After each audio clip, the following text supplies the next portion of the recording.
We don't call it a global economy because it's cutesy and the whole world is coming together to trade and share. It's a global economy because now no one's economy functions on their own. There isn't a single country on earth that can survive to the standard it is currently living life at without the rest of the world. The Industrial Revolution made it so that every economy must be global or else it falls apart. Let's say you're a shoemaker and your objective is to make the most money possible. Well, the first problem you have to solve is making enough shoes to sell to your local community. So you start a small shoe factory in order to make them quickly and cheaply. But then you realize that the factory is actually able to make more shoes than your community needs. And you want to keep making money. And so you take all of the extra shoes and you ship them to the town next door and you start selling them there. So now you're making even more money. You build a bigger factory, you pump out more shoes, and you send them to more communities.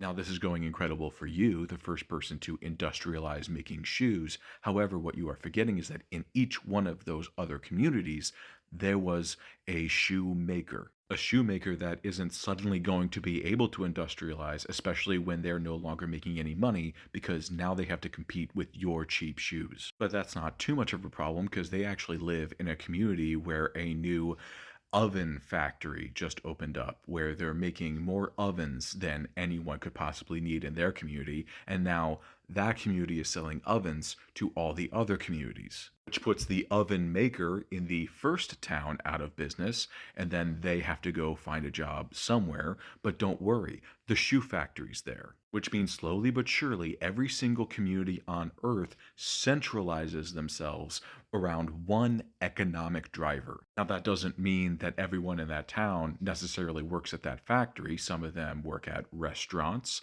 some of them work at entertainment facilities. But those restaurants and entertainment venues are only open for business because they are able to sell to the workers at the factory who are generating the money for their community. But now let's ask ourselves what happens if that first town with the shoe factory goes to war and their factory gets bombed? Well, now everyone in that community is out of a job because even the jobs that weren't making shoes were relying on that income. But even more broadly, the rest of the world now doesn't have shoes. But it turns out that shoe factory wasn't just making regular old tennis shoes, they were also making work boots that were required to be in the hot factories of the oven factory. You don't want molten metal from the iron casts pouring onto your bare feet, do you? Which means even though that oven factory was completely untouched and wasn't even a part of the conflict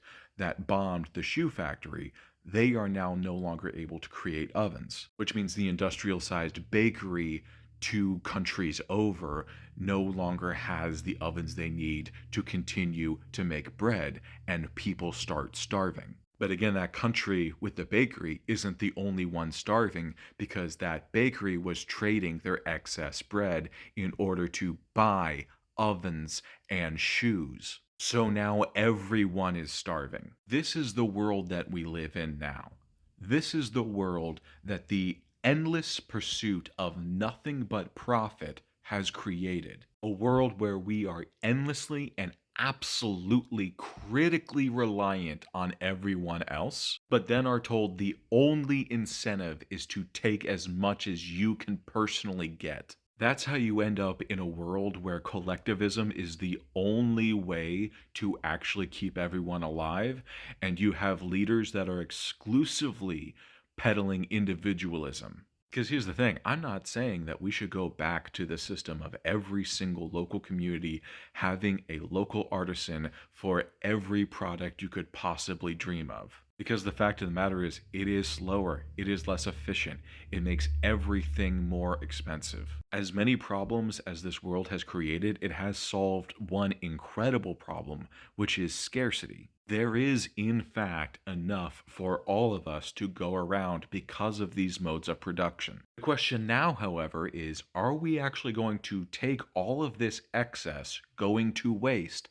and give it to the people who need it? And the fact of the matter is that process is something capitalism cannot solve. You can only solve for that distribution problem when the communities that are working these factories have a say in what they produce and who they produce it for. As compared to right now, where the only people who get to make that say are 10 billionaire pedophiles. I think the choice is pretty clear which one is better.